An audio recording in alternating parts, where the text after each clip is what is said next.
It's a real joy to have Nicola Tancock with us tonight. She is the national coordinator of Spread the Fire, and I'll let her tell a little bit about herself. But why don't you give Nicola a big hand as she comes. Thanks, Nick. Thanks, it's great to be here again tonight. I see lots of familiar faces and some new ones. So for those of you who have never met me before, my name is Nicola.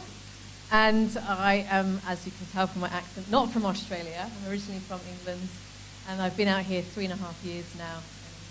I love Australia. It's been a great adventure for me being here.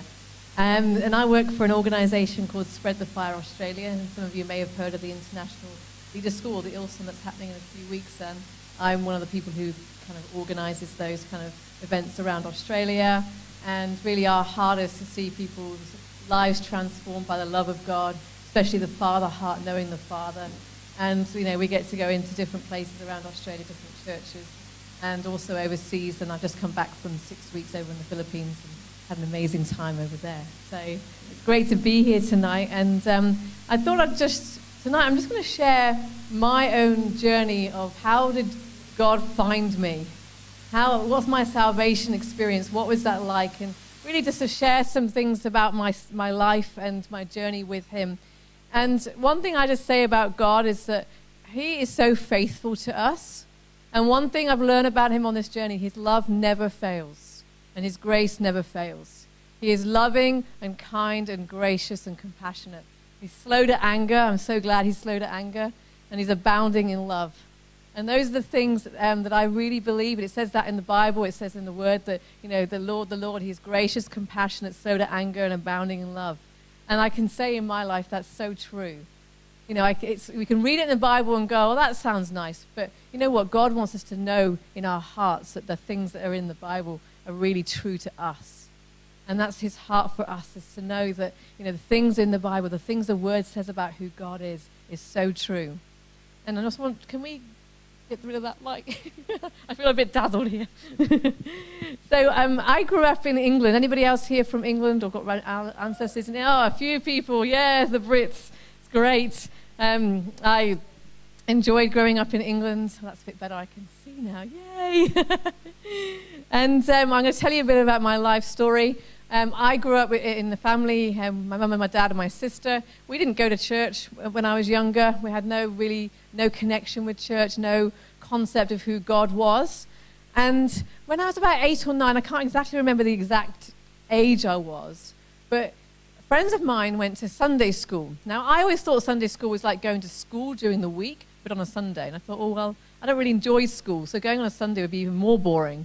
You know, but then they started telling me about Sunday school. They would play games, they would do fun things. I'm like, oh, maybe Sunday school isn't like school, but something different and more fun. So they said, you should come. So I asked my mum, would it be okay if I went with my friends to Sunday school? And my mum was really delighted. Yes, that would be great, go along. And so she then started coming to church with me. So when I would go to Sunday school, she would go to church. And then my sister would come along. And before I knew it, that became part of our everyday, you know, our every week life. You know, went to church on a Sunday, and then obviously during the week I was at school, and my mum became a Christian, so we kind of made that part of our life. My dad didn't really want anything to do with it; he just stayed home. And you know, I went to a little church about sort of 60 or 70 people. It's very traditional. We would sing hymns from a book. We would say prayers from a book. You'd have to stand up, sit down, you know. You wouldn't know when to stand up and sit down. You had to watch everybody else. And, you know, and I didn't really enjoy being in church, if I'm really honest. I found it really boring. But Sunday school was really fun. And every fourth Sunday of the month, we had family service, which was fun as well. But you see, I went from the age of 8 or 9, and then went through into my teenage years and went to the teenage group, and then that closed down, so my sister and I would help in Sunday school. But I enjoyed being out of the church, but in the church I was very bored. I'll be honest, I didn't enjoy going. And then when I got a little bit older, you know, my mum tried dragging me out of bed in the mornings. I'm not a morning person. Anybody else here? Not a morning person? I don't like mornings, so trying to get me out of bed on a Sunday morning was really hard for her. And one Sunday morning, I remember her saying to me, you know, if you don't come to church, you've got to phone the vicar and tell him why you're not coming. And I was like, that's not fair. So at 10 to 10, our church started at 10 to 10, I dragged myself out of bed. And we got to church just on time. But I didn't really enjoy church. It was very, there was no reason to go. It was boring. We'd say the same thing every week. We'd sing the same hymns every week. And so my perception of God was that, as long, like he was there. I believed in God. But it was like he was a distant God. It was all about keeping him happy. It was all about obeying the rules and being a good girl. And I was good at that. I was good at being good. And so I grew up with this understanding that God is, not really interested, but you've got to keep praying and you've got to read your Bible. And I struggled with all of that. Like I'd feel so guilty all the time. I wasn't reading my Bible and I wasn't praying. And so that was my perception of what God was like. And my perception of church was it's very boring. And, when I got to the age of 16, my friends started going out at night, so, on the Saturday night. So I would go out with them and have a good time and then have a bit to drink. And then the next morning, get up, go to church, hang over, go and teach children. That was my life, and I had no conviction that anything like that was wrong. I didn't think that what I was doing was wrong. I was just like, that's my life, that's what I'm doing. And when I was about 18, so that was my life and carried on. And when I was about 18, I went to a Christian conference. And every year in the UK, they have something called Spring Harvest. And it's like you go to a holiday camp and have like 4 or 5 days of worship and teaching. And it was really amazing. Every time I'd go, I'd be like, oh, this is amazing. God is so good. I love this. And come home, and I was on a high and always go down to a low. I go back to reality, go back to church and think, this is nothing like the experience I've just had. And this particular time when I was 18, I was finishing school. I was in my last year of school and doing my final exams, trying to make some big decisions about life. What should I do? Where should I go?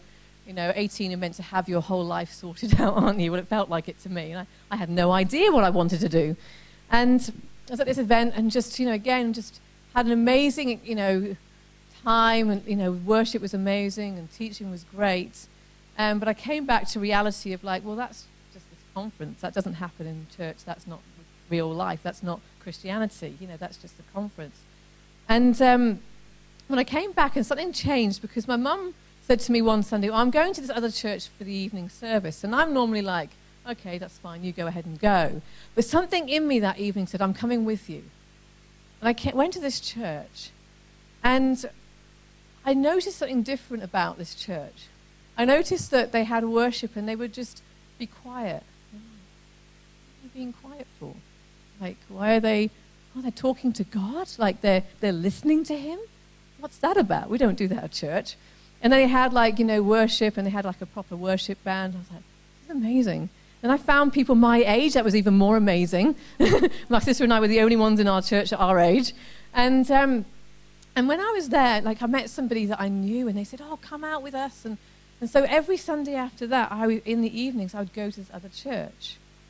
And something in me started to change. Now, I couldn't understand it because I'd come from a place where, you say your prayers, you go to church, you do the right things, you read, from the book of prayers, you sing hymns and you go home. And that was my experience of Christianity. But this church was different. And something started happening on the inside of me. I felt really joyful. And I couldn't explain it because I didn't know why I felt joyful. There was no explanation for it. And I'm a very logical person sometimes. And I want to know why I'm feeling joyful. But there was no explanation. I had this whole sense in my belly going on, and I wasn't sure what was going on. I just felt happy. It was like, this is weird. And so at 18, I'd finished my exams, and I had to make some decisions about what I was going to do and where I was going to go with my life. I was living in a small town in a county called Devon, called Barnstable. If you ever go to the UK, go to Devon. It's a beautiful place to live. A bit boring, but when you're 18, it's a bit boring, but it's a beautiful place to live. And I was, in this place of what do I want to do? And, at 18, you think you're invincible, don't you? But I certainly did. I felt like, I'm going to go conquer the world. I'm going to change the world. And that's where I was at that point. And I decided that I was going to take a year out and do something for God. I was going to be great. I was going to take a year out for God. And so I started looking through this whole pamphlets of things I could do and Christian things I could do for the year. And, and I found something which was involved me going into a church, working with the church, and coming alongside the different ministries in the church and encouraging people. And I thought, oh, I'd love to do something like that. That would be great. So I went to my pastor. We call them vicars in the UK. And I went to my pastor and sat down and said to him, you know, I want to make some decisions about my future. You know, what do you think? And he kind of went through it with me, and he said, let's just pray. And bearing in mind, you know, I knew that God would speak to me, you know, but I never heard his voice because I never stayed still long enough to hear from him. So that was my dilemma. Like, I knew he would speak to me. I always knew that God would speak to me, but it was always that thing of, I just don't listen. And so here I am in this pastor's office praying about what do I do in the future. And I felt like he said to me, you know, the name of an organization. And I knew he was saying, that's where I want you to go. So I thought, well, if that's what he said to me, I'm going to go. So at 18, I left home and I moved to London to go and work with this little Anglican church in London, along with 3 other people. And I was going to make a difference. I was going to change the world, starting with London. So I went from a small town of 16,000 people to a big city of about 6 million. So a bit of a change, and not just on the outskirts, right bang in the center, with where all the homeless people lived, and where all the, you know, they had lots of social problems in the area. And I'm from this little small country town, going to this big city, never experienced a big city, and going to a church, working with people I've never worked with before, feeling completely invincible. And after 9 months, I felt defeated. After 9 months, my faith in God was hanging by a thread, and I said to God, I am surprised I've even got a faith in you, because I had such a tough time. The people I lived with and I did not get on very well. The church was very difficult to work with. They didn't want to change, didn't really embrace what we wanted to do. And because apart from this kind of sense of, you know, I feel joy, the only thing I knew about God was that he felt distant all the time. And it was like trying to be good and trying to do the right thing. And, you know, at the end of this time, I just felt like I'd been defeated. I felt like I don't even know if I believe in God anymore. And here I was doing Christian work. And I felt like I don't even know if God exists. And so we had a debrief time at the end of this experience. And we went to a little place in Birmingham. And we had a chapel time. And this chapel was beautiful. It was just so full of just the presence of God, the peace of God was in this place. And I remember sitting around, we had this little debrief time, this little chapel time. And we sat around in a circle. In the middle of the circle was a candle. And I sat there and, you know, just thinking about things. And I just said to God, I can't do this anymore. I don't know if I want to go to church anymore. You know, I'm through. I've had it. So I got up, and I just hear God's voice. Probably the second time in my life I hear his voice. And it says, even when you turn your back, this light will still be shining for you. And so I got up and I walked away. And I said, I'm through. I don't want to be in church anymore. And so I stayed living in London, not really knowing anybody, moved out to the outer suburbs. And apart from church, apart from work, I didn't know anybody. And I lived with 2 other people that had just been with me in London, in the church. And I didn't really know what to do. I felt very down. I felt in my darkest place I've ever been, because my family were all down in Devon, which is about 4 or 5 hours away. I was very far away. I had no friends. I didn't know anybody. I was just living and working. You know, money was tight because it's my first time of actually living and having to pay rent. And I just remember thinking to myself, I've made a huge mistake here in not going back to my parents. I should have gone back to my parents. I don't like life. I felt quite suicidal. I felt like I don't want to live anymore. And my mum, bless her, was saying to me, you need to go to church. And I'm thinking, I don't want to go to church. It's the last place I want to go. You know, I do not want to go to church. And then I started thinking about my need for friendship at that point. And I was thinking, you know, I need friends. I need friends. I'm a very sociable person, you know. I don't do well on my own. So I actually need friends. And I thought, well, where am I going to meet friends? And I'm thinking, well, down the pub isn't going to work, you know. Nightclub's not going to work for me. And I suddenly thought, well, the place you'd find nice people is church. And so I'm like going, oh, I don't want to go back to church. There's a wrestle in me. Like, I'm not sure I want to go to church. I'm not sure, well, I definitely don't want to go to a, you know, traditional church. And I just started thinking, well, maybe I need to take that step. Maybe I need to go and meet some friends. So I decided to go to the local Christian bookshop and start asking them, where's a good church here? You know, where's there lots of people my age and it's fun and it's a good place? And this lady just said, well, I actually go to this church in Streatham, just down the road from here, so why don't you come to that one? And so I thought, oh, okay, I'll just check it out. So that Sunday I got there, and the first thing that someone said to me was, oh, you're new here. It's a big church, and for them to recognize I was new meant so much to me.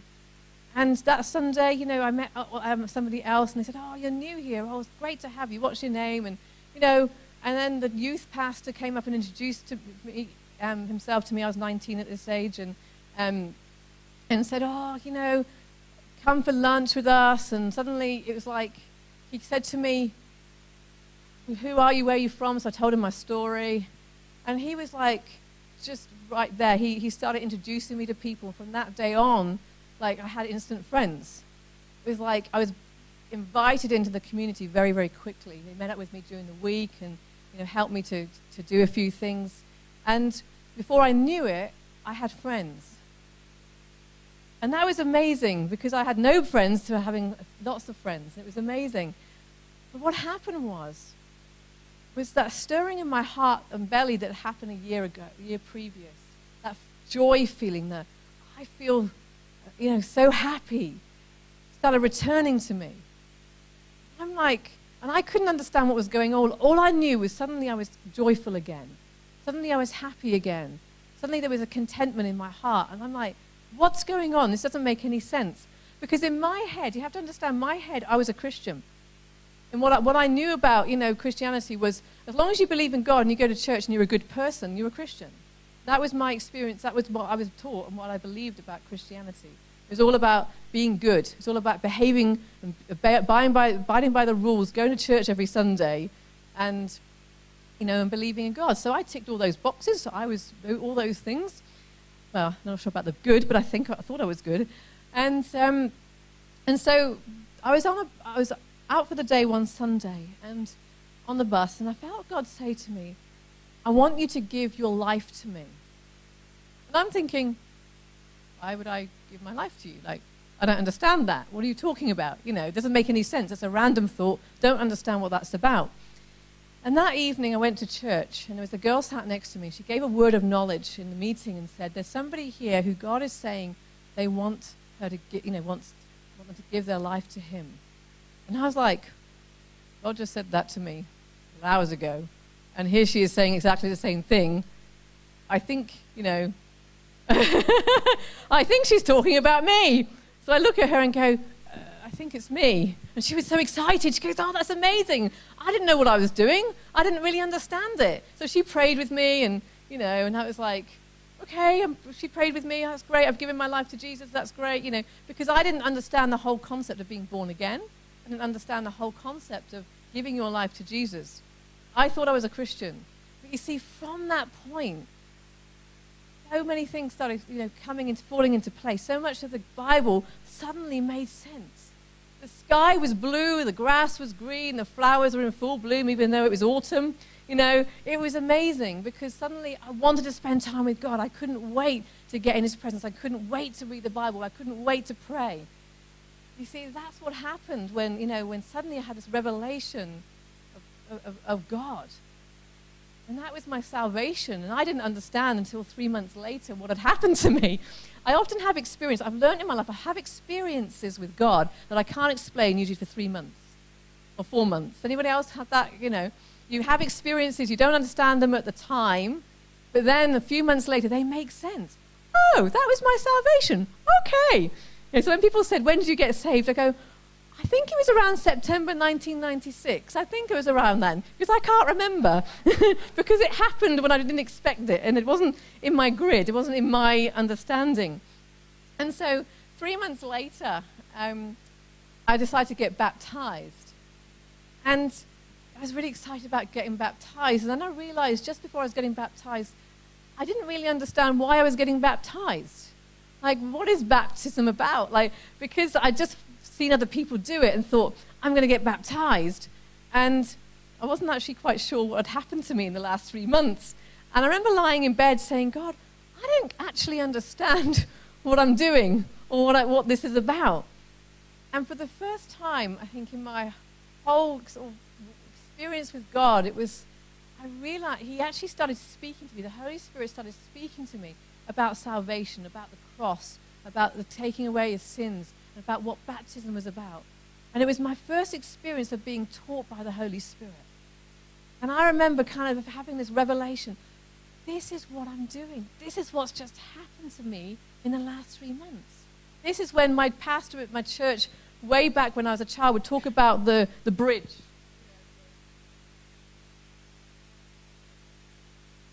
I understood it finally, what he was talking about, being the bridge. I didn't understand it. I was like, oh, that's a nice demonstration. That's a nice picture. You know, the cross in the middle, you know, being the bridge.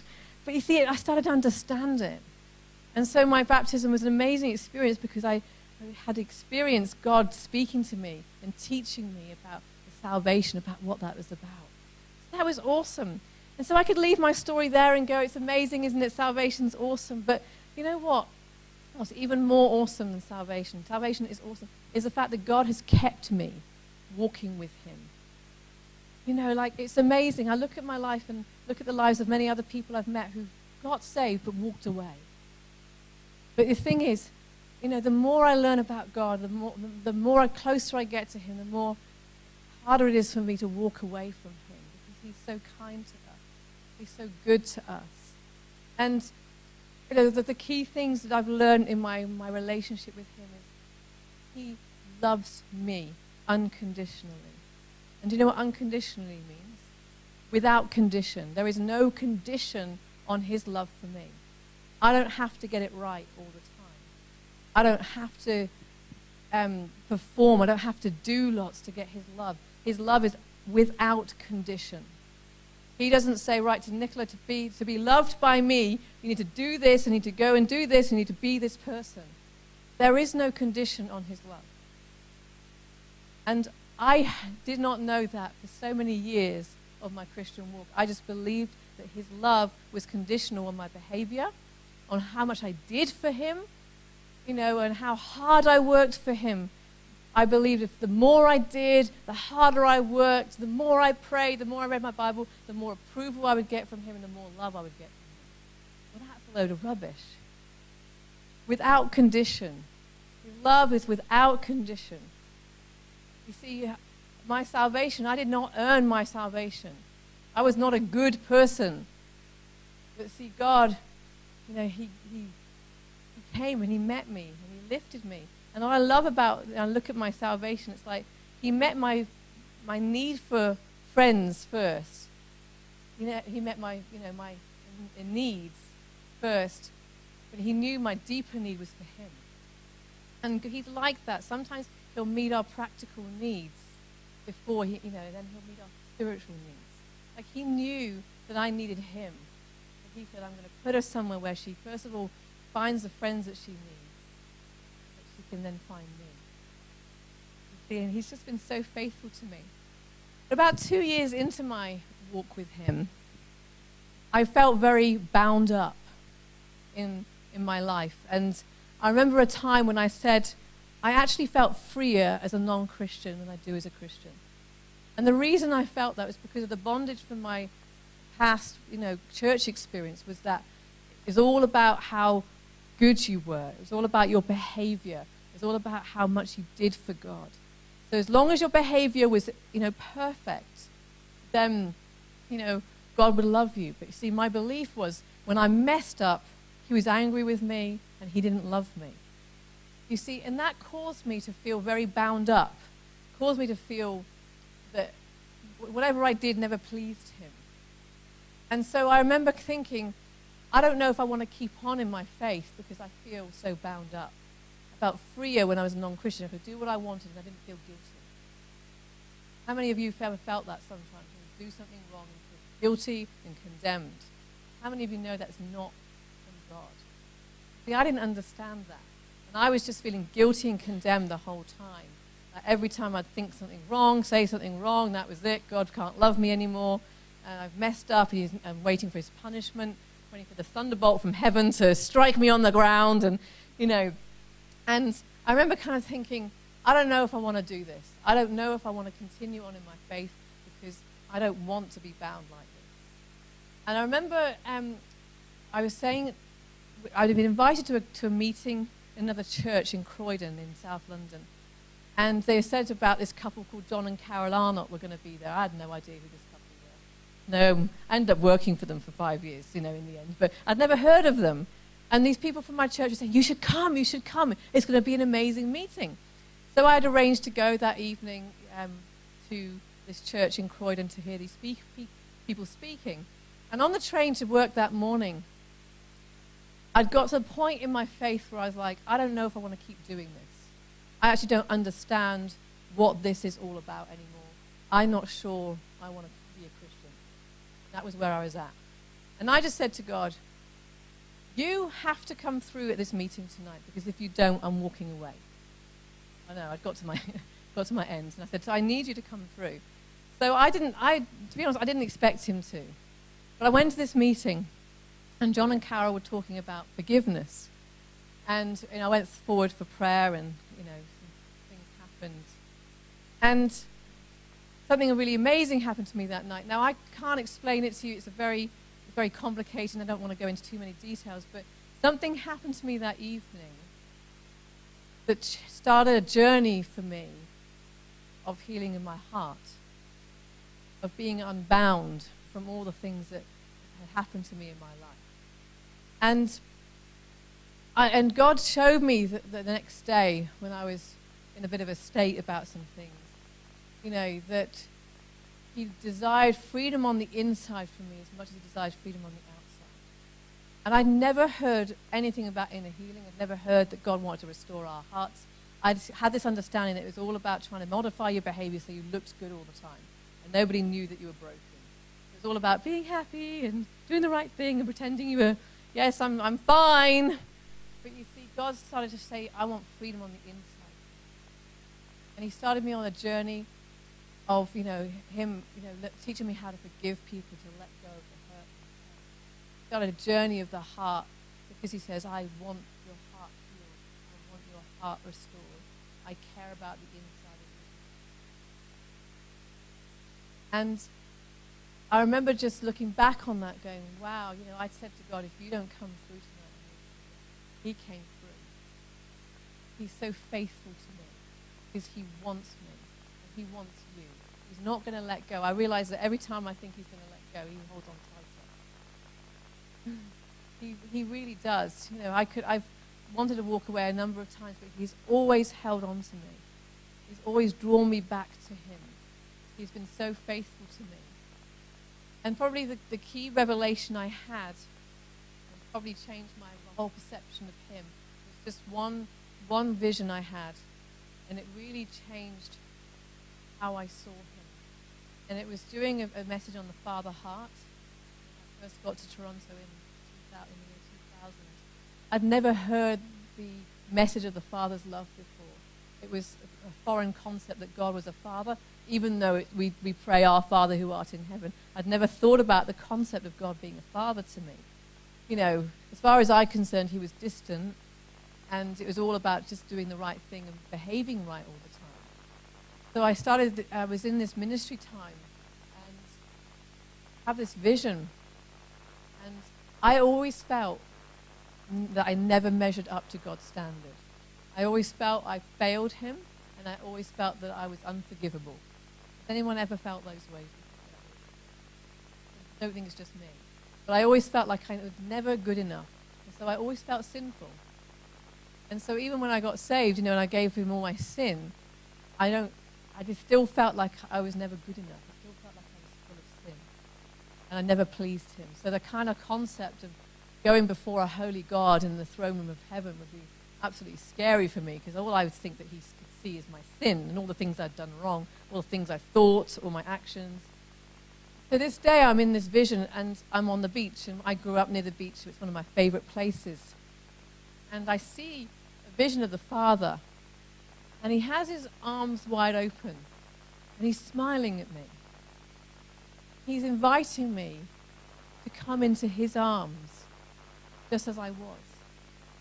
And he's smiling, and it's that come. And something in me was resisting, because I'm like, but I can't. I'm too sinful. Why would God ever, want me? But something in me could see the love in his eyes. So I went forward in this vision into his arms and felt him embrace me for the very first time. I felt the presence of God. I felt loved by the Father. I felt free for the very first time. I felt like my sin had all been taken away. I understood grace for the first time in that place. It's like, I am forgiven. I am free. God doesn't look at my sin. He welcomes me in. For me, that started me on an intimate journey of getting to know the Father in a whole new way. Not as this distant God that I had to keep pleasing, but as a loving Father who's right there with me, wanting to embrace me, wanting to pour out his grace over me, wanting me to live in that grace, that knowledge and understanding of his grace. And, that was a journey for me, because I'd lie on my bed sometimes and wait for God to punish me for the things I've done wrong. Okay, God, I've messed up again, punish me. Punish me, come on. And he said, I don't want to punish you. I'm like, well, but I don't want to, I said to God, I don't want you to forgive me, I want you to punish me. I don't deserve forgiveness. And he was like, are you saying my cross isn't enough, Nicola? I'm like, oh, is that what I'm saying to you right now? And I realized that he wants to forgive us. He has grace for us. He doesn't want to punish us. He wants to forgive us. And so this whole, I've been a Christian now, I've worked out, I think it's 19 years or 18 years, I can't remember, 18 years. But you see, my journey with him has been this continual revelation of his grace and his love for me. That his love is without condition. And I'm still learning that. I know, I should know this by now, right? But I'm still learning that his love for me is without condition. I'm still learning about his grace and understanding his grace when I've messed up for the 20th time in the day, when I've thought something bad again, and, oh no, God, will you forgive me for that? And one of the things that I realized the other week was, often, I'm not sure how many other people feel this way, but sometimes I just feel like I always disappoint God.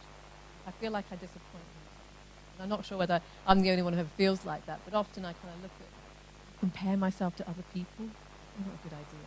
But I do, and think, oh, look at them, they're amazing, and look at me, I'm just me. And I kind of just said to God, I'm just so sorry that I'm human.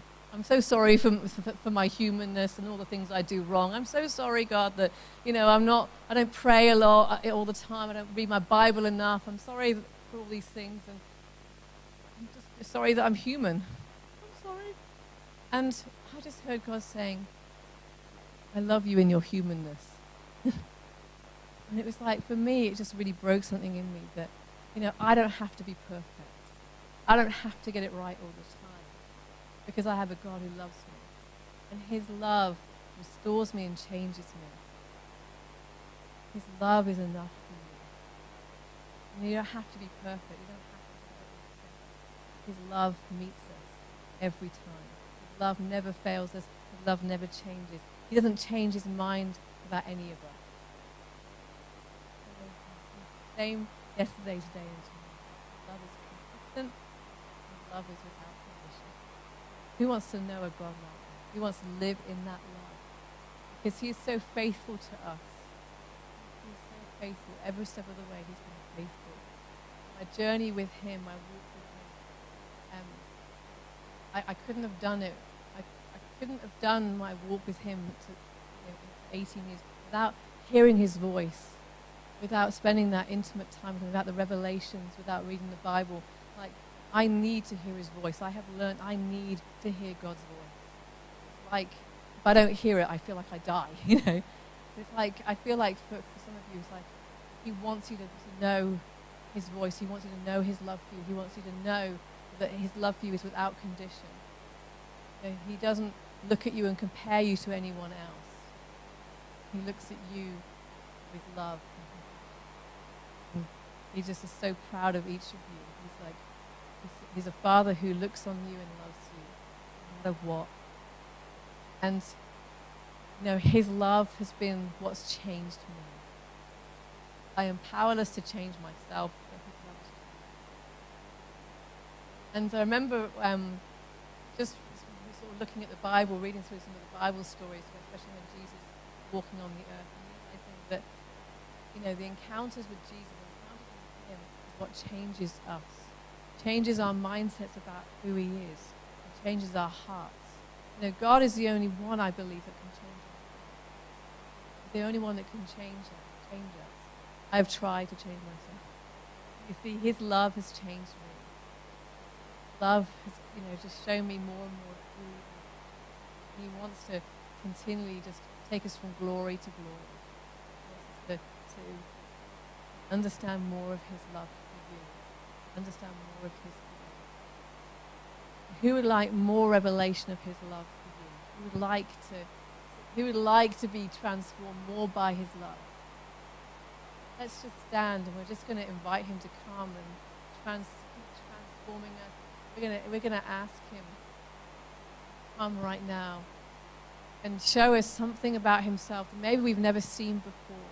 Maybe tonight will be that encounter with grace that you've never had. Maybe tonight will be an encounter with his love like you've never known. Maybe tonight he wants to show you more about his heart as a father. I don't know, like he's a very personal God. He knows what you need. He knows the deep desires in your heart. He knows what revelation you need to receive from him. But right now, let's just close our eyes and just fix our eyes on Jesus.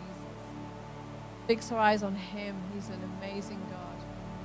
He's very loving and kind. And I feel like tonight, some of you here who kind of felt like me, a bit bound up by life. A bit bound up in that belief that you're guilty and condemned. And I believe right now the Father wants to come and give you that revelation of grace. And I just see him coming and unbinding some of you, coming with these big scissors and cutting some things off. Father, I ask for that revelation of grace, that voice of condemnation to be silenced in the name of Jesus.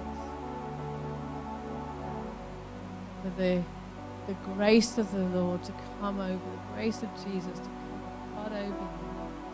I hear the Father saying, you're forgiven, you're forgiven, you're forgiven, you're forgiven. Somebody here needs to know that God is saying to you tonight that you're forgiven.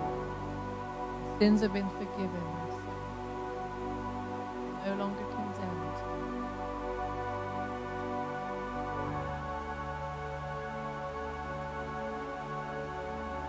Revealing your heart to us tonight. Keep showing us who you are and the love that you have and the grace that you have.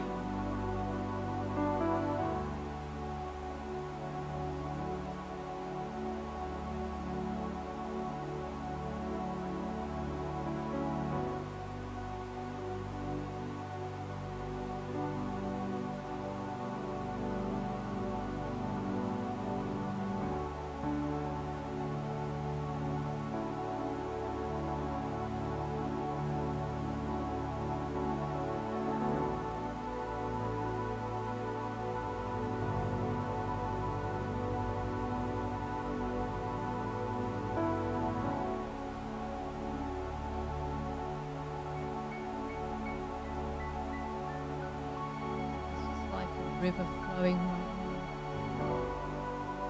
Love is like that river flowing, that waterfall flowing down. Let it flow over you. Love without condition.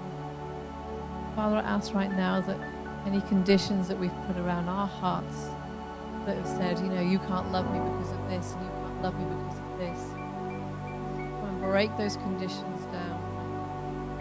Like some of you have put those walls in your heart saying, God can't love me because I'm not good enough. And I feel like God's wanting to remove those conditions around your heart, remove those blocks around your heart. He says, I can love you. I will love you. I do love you. There's no conditions on that.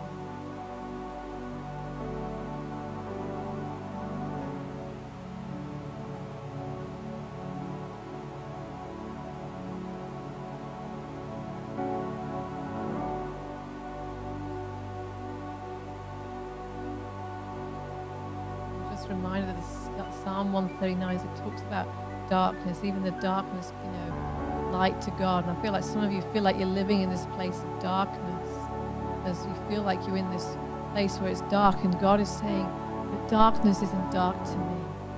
He's coming and shining his light in that place of darkness.